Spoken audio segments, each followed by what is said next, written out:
నేను ఈ కార్యక్రమాలు ఆలోచిస్తా ఉంటే తిరుపతిలో లడ్డు కల్తీ, మద్య విషం, ఇంకో పక్క భూములని కబ్జా ఎక్కడికక్కడ చేస్తా ఉంటే అవన్నీ ప్రక్షాళన చేయడానికి నాకు సమయం అంతా సరిపోతా ఉంది.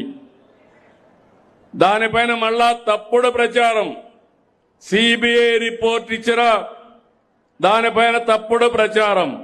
నేను ఒకటే చెప్తున్నా, వెంకటేశ్వర స్వామికి అపచారం చేస్తే, వెంకటేశ్వర స్వామిని అపవిత్రం చేస్తే నేను ఎట్టి పరిస్థితుల్లో ఉపేక్షించనని మరొక్కసారి మీ అందరికీ హామీ ఇస్తున్నా.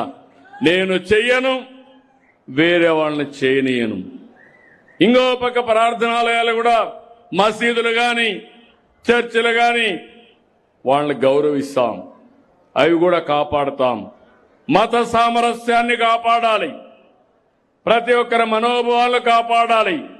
కుట్రపూరితంగా మత విద్వేషాలు రెచ్చగొట్టాలని, లేనిపోని సమస్యలు చేయాలంటే మాత్రం ఎట్టి పరిస్థితుల్లో ఉపేక్షించనని చెప్పి మరొక్కసారి మీ అందరికీ హామీ ఇస్తున్నా.